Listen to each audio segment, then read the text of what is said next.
नमस्कार दोस्तों, आप सबका स्वागत है आपके अपने चैनल गवर्नमेंट एग्जाम स्टडी में। दोस्तों, अभी हाल ही में मैंने आपके लिए एक आरओ की स्ट्रैटेजी वाली वीडियो बनाई थी, जिसमें मैंने आपको बताया था कि मैं आपकी आरओ में कार्यरत अधिकारी से मुलाकात कराऊंगी। तो दोस्तों, आज हमारे साथ हैं एक ऐसे शख्सियत जो खुद भी इस समय आरओ में कार्यरत हैं। पहले तो आपका बहुत बहुत स्वागत है कि आप हमारे चैनल में आए। Thank you so much ma'am. अब हम आपसे थोड़ा सा सर इस बारे में जानना चाहते हैं कि आप अपना थोड़ा सा पहले तो इंट्रोडक्शन बताइए आप हमारे सब्सक्राइबर को। Yes ma'am. मैम, मेरा नाम अवधेश गुप्ता है और मैं इस समय उत्तर प्रदेश सचिवालय में समीक्षा अधिकारी के पद पर कार्यरत हूँ। सर, अब आपने, जैसे मैं तो आपको थोड़ा सा पर्सनली जानती हूँ, तो मुझे पता है कि आपने जो एक मिथ है आजकल चल रहा है कि यूपी पीसीएस का एग्ज़ाम हो या फिर यूपीएससी का एग्ज़ाम हो, हिंदी मीडियम या हिंदी बैकग्राउंड वाले बच्चे नहीं सेलेक्ट हो रहे हैं। आपने मुझे पता है कि इस मिथ को तोड़ा है, तो प्लीज़ थोड़ा सा अपना एजुकेशनल क्वालिफिकेशन बताइए, जिससे कि हमारे सब्सक्राइबर को भी मोटिवेशन मिले। जी मैम, मैं शुरू से ही हिंदी मीडियम से मैंने पढ़ाई की है। मैंने बीएससी किया है और फिर उसके बाद मैंने बीएड किया है और मेरी सारी शिक्षा दीक्षा मेरे गृह जनपद सोनभद्र से ही हुई है, जो कि एक बहुत ही पिछड़ा हुआ ज़िला है, जिसे आप सब जानते होंगे। जो पढ़ने वाले बच्चे हैं, जो भी सब्सक्राइबर हैं, जो देख रहे हैं ये वीडियो, उन सबको पता है कि सोनभद्र काफ़ी पिछड़ा हुआ है। तो वहाँ से पढ़ के निकलना थोड़ा मुश्किल भरा है, लेकिन असंभव कुछ भी नहीं है। तो सर, आपने वैसे बहुत बड़ी बात बता दी कि मतलब जिस एरिया से आप बिलोंग करते हैं वहाँ सबको पता है कि पढ़ाई कितनी वो नहीं है, लेकिन उसके बाद आपने अपने शायद पहले अटेम्प्ट में इसको क्वालिफाई कर लिया, तो ये भी बहुत बड़ी चीज़ है। सर, आप सबसे ज़रूरी चीज़ जो हमारे सब्सक्राइबर मुझे लगता है वीडियो में वेट कर रहे होंगे, वो ये है कि स्ट्रैटेजी को, तो आप पहले हमें प्री की स्ट्रैटेजी बता दीजिए कि प्री के लिए क्या करना चाहिए जिससे कि सक्सेसफुल हो ही जाए, मतलब सिलेक्शन होने की गारंटी हो जाए। जी मैम, ज़रूर। मैम, जैसा कि सबको पता है कि जो आरओ का एग्ज़ाम है, ये 2 लेवल का एग्ज़ाम होता है। इसमें सबसे पहले एक प्री एग्ज़ाम होता है जिसमें 2 पेपर होते हैं, उसके बाद एक मेंस होता है जिसमें 4 पेपर होते हैं। तो मैं सबसे पहले प्री एग्ज़ाम के बारे में बताऊंगा। ये प्री एग्ज़ाम की तैयारी बच्चे किस तरह से करें, इसके बारे में मैं सबसे पहले बताऊँगा कि प्री में 2 पेपर होते हैं। पहला पेपर होता है जीएस का और दूसरा पेपर होता है हिंदी का। दोनों पेपर ऑब्जेक्टिव होते हैं। हिंदी का जो पेपर होता है वो 60 क्वेश्चन होते हैं, 60 नंबर के होते हैं, और जो जीएस होता है वो 140 मार्क्स का होता है, 140 क्वेश्चन, यानी 1 क्वेश्चन जो होता है वो 1 मार्क्स का होता है। और इसमें निगेटिव मार्किंग भी 2017 से लागू की गई है। जिस समय मैंने एग्ज़ाम दिया था 2017 आरओ का जो एग्ज़ाम मैंने क्वालिफाई किया है, उसी समय से इसमें निगेटिव मार्किंग को भी लागू कर दिया गया है। तो 1/3 निगेटिव मार्किंग है। 1/3 का मतलब जैसे सबको पता है कि अगर आप 3 क्वेश्चन गलत करते हैं तो एक सही क्वेश्चन के नंबर जो है आपके काट लिए जाते हैं। तो प्री एग्ज़ाम इस तरह से ज़्यादा महत्वपूर्ण हो जाता है कि आपकी तैयारी इसमें बहुत अच्छे से आपको तैयारी करनी पड़ेगी कि अगर आप प्री क्वालिफाई नहीं हो पाते हैं तो आपको मेंस में बैठने का मौका नहीं मिलेगा।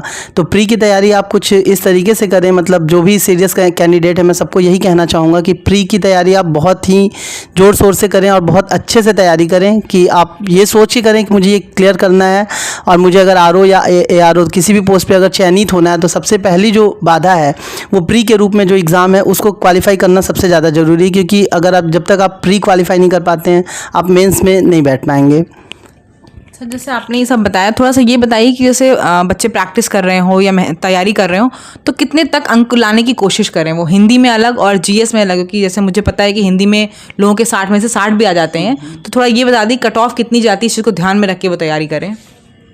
यस मैम, सबसे पहले जो भी बच्चा तैयारी कर रहा है, जो भी सब्सक्राइबर हैं जो देख रहे हैं ये वीडियो, मैं उनको बताना चाहूँगा कि इस समय जो कट ऑफ जा रही है, पिछले मतलब 2-3 बार का एनालिसिस आप लोग देख सकते हैं कि कट ऑफ जो है वो 130 प्लस मार्क्स जाते हैं आउट ऑफ 200।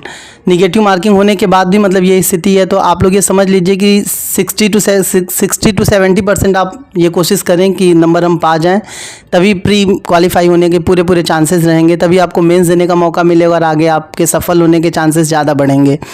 तो 140 नंबर का जो जीएस होता है, मैं उसके लिए सबसे पहले बताना चाहूँगा कि टोटल जो कंबाइंड होता है वो 200 नंबर के होते हैं, तो और मेरिट भी उसी के हिसाब से बनती है, 200 नंबर के हिसाब से ही मेरिट बनती है। इसमें जो हिंदी का पेपर होता है जो 60 नंबर का होता है, उसका सिलेबस थोड़ा कंसाइज है, मतलब 6 ही पॉइंट आपको पढ़ने हैं।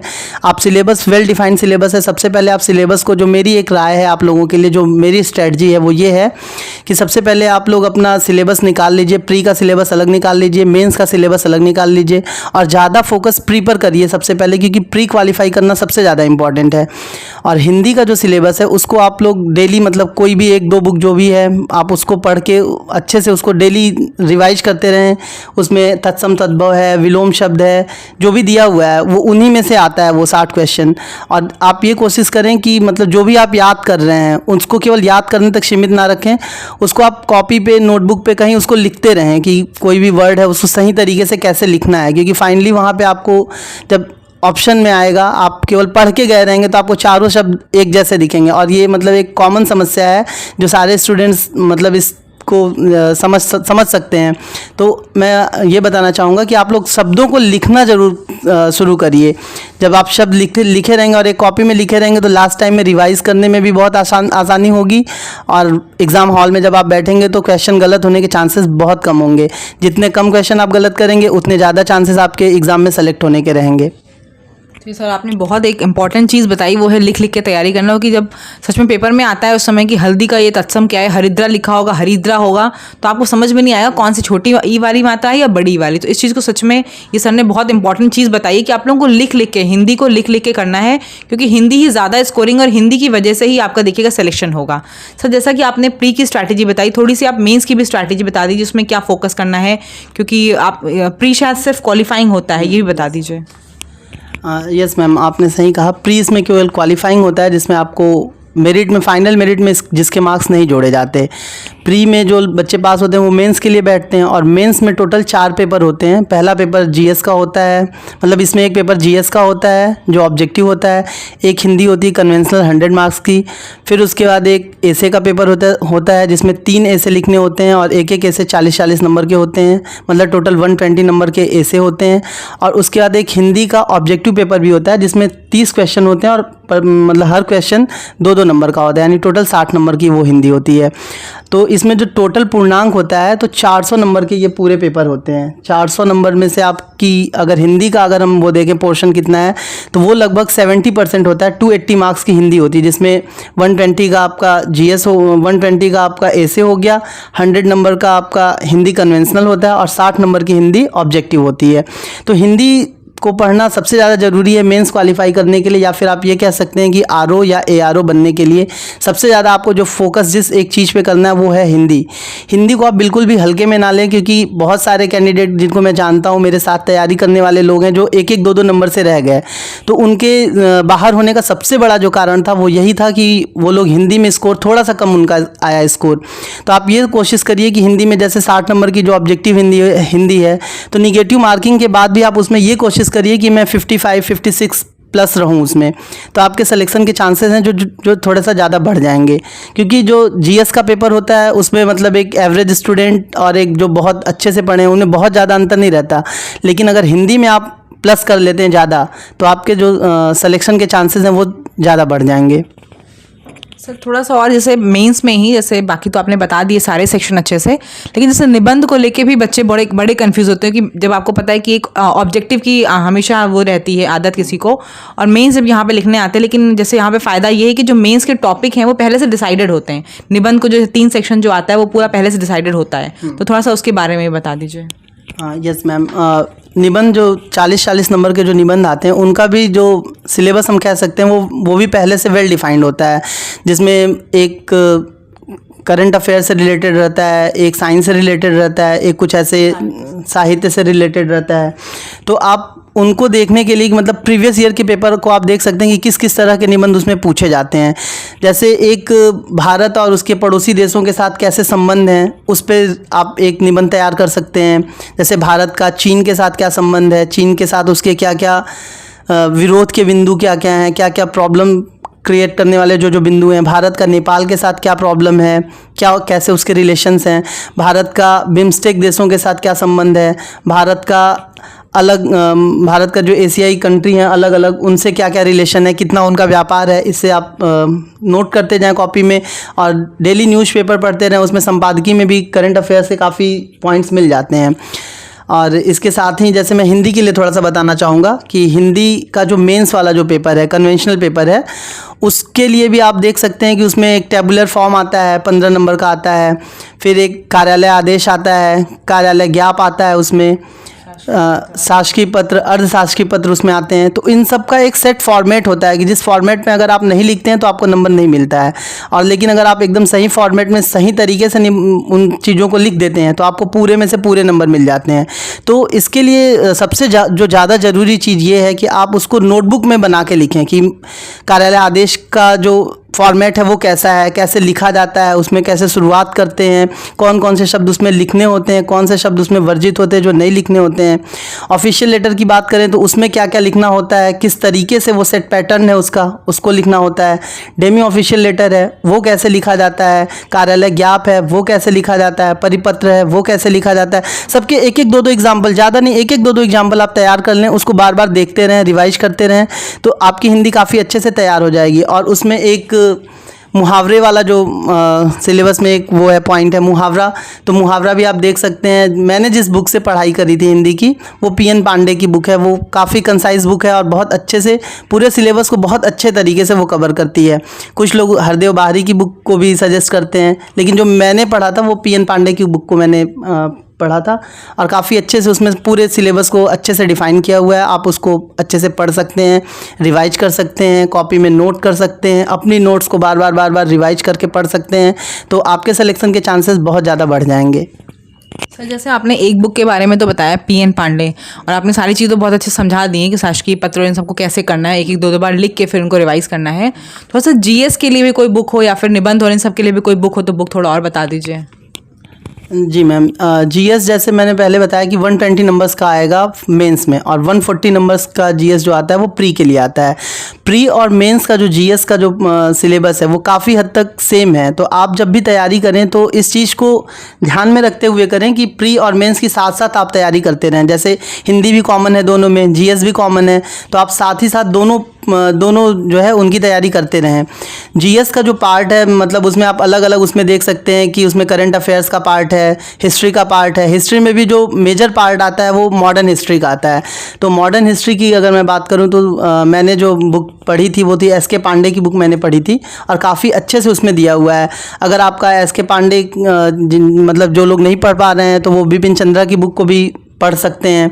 इसके साथ भूगोल के लिए मैंने जो पढ़ाई की थी वो एस.के. ओझा की बुक आती है, और विश्व का भूगोल भी उन्हीं की मैंने पढ़ी थी, डॉक्टर एस.के. ओझा की बुक है, वो काफ़ी अच्छी बुक है। फिर इसके बाद पॉलिटी के लिए उनकी भी मैंने परीक्षा वाणी पब्लिकेशन की बुक आती है, उसको मैंने पढ़ाई करी थी उसी से।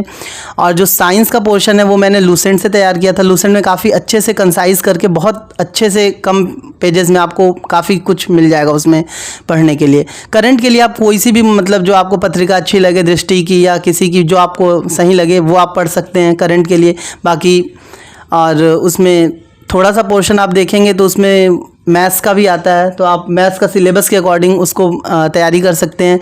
इसके साथ जो सबसे मतलब ज़रूरी चीज़ जो है किसी भी एग्ज़ाम मतलब इस एग्ज़ाम में सेलेक्ट होने के लिए मुझे जो लगता है, जो मैंने किया, कि प्रीवियस ईयर के पेपर्स पे भी आप काफ़ी अच्छे से फोकस करें कि प्रीवियस ईयर में यूपी पीसीएस के द्वारा जो एग्ज़ाम हुए हैं, पीसीएस प्री का जो एग्ज़ाम हुआ है, पीसीएस मेंस का जो एग्ज़ाम हुआ है, आरओ के जो लास्ट टाइम एग्ज़ाम हुए हैं प्रीवियस ईयर में, उनके जो सॉल्व हैं वो आप ख़रीद लें। शिल्पी पब्लिकेशन की बुक आती है, उसमें सारे सॉल्व रहते हैं, सारे क्वेश्चन का सॉल्यूशन दिया होता है, आप उसको पढ़ें।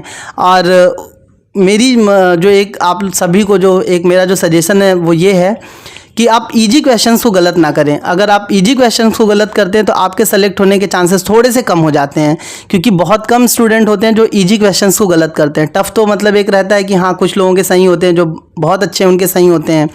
और प्रीवियस ईयर के पेपर्स को आप पढ़ते रहें और ये ध्यान रखें कि प्रीवियस ईयर का जो क्वेश्चन है वो आया हुआ क्वेश्चन वो गलत ना करें आप, तो आपके सिलेक्शन के चांसेस काफ़ी अच्छे मतलब हो जाएंगे। जैसे मुझे पता है कि आपने कई गवर्नमेंट एग्जाम्स, वो भी सब सारे ऐसे एग्जाम्स निकाले हैं, सीजीएल निकाला, सब मतलब कई बच्चे उसके लिए मेहनत कर रहे हो, सबकी ड्रीम जॉब होती है वो। तो थोड़ा सा कुछ आप अपनी सिलेक्शन टिप्स, जिससे कि आपका सिलेक्शन हर बार हो जाता है, हर एग्जाम में जो आप बैठते हैं वो दे देते हैं, तो थोड़ा सा कुछ सिलेक्शन टिप्स जिससे कि हमारे सब्सक्राइबर भी जो हैं, जो बच्चे देख रहे हैं उन्हें भी हेल्प मिले, वो थोड़ा बता दीजिए। जी मैम, मेरा जो सफलता का जो एक आप कह सकती हैं कि सफल होने का जो सबसे बड़ा मतलब मैं जो मानता हूँ वो ये है कि निरंतर रहिए आप, कि आप जो भी आप पढ़ रहे हैं मतलब उसमें आप पीछे मत हटिए कि नहीं मुझे आज किसी दिन हो गया कि 4 घंटे पढ़ाई कर ली, किसी दिन हुआ कि नहीं अब कल तो पढ़े थे आज नहीं पढ़ना है, वो चीज़ नहीं करिए, क्योंकि फिर वो एक करके धीरे धीरे करके वो चीज़ें बल्क हो जाएंगी और एक लास्ट टाइम पे आएगा कि आपकी तैयारी जो है वो बहुत अच्छे से नहीं हो पाती है। तो कंटिन्यूटी जो है वो मेरी सफलता का मूल मंत्र है, वो आप सब अपनाएं और उसको देखें और ज़रूर मतलब सफलता आप सबको हासिल होगी। बस, thank you.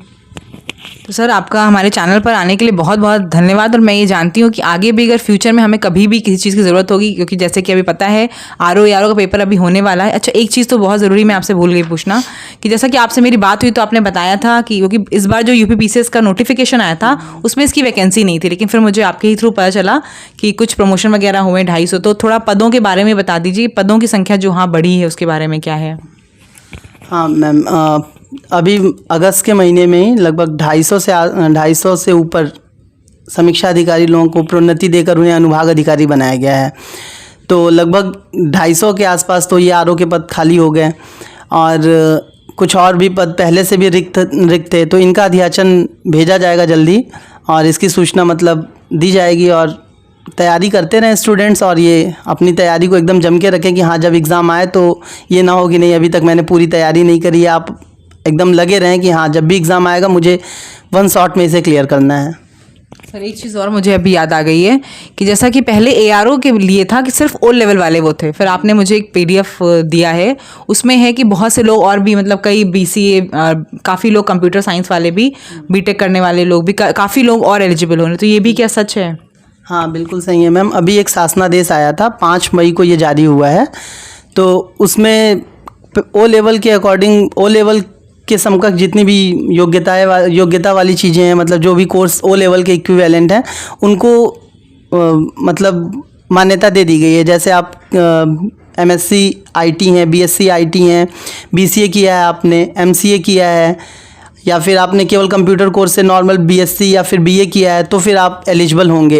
ADCA, CDA, DCA जो कोर्स है 1 साल के, जो भी कोर्स 1 साल जिनकी अवधि 1 साल की है और जो ओ लेवल से जिनका कोर्स मैच करता है, तो उसमें पूरी एक लिस्ट दी हुई है। मैं आपको पीडीएफ प्रोवाइड करा दूंगा, आप स्टूडेंट्स को, सब्सक्राइबर्स को वो प्रोवाइड करा दीजिएगा, वो काफ़ी हेल्पफुल है।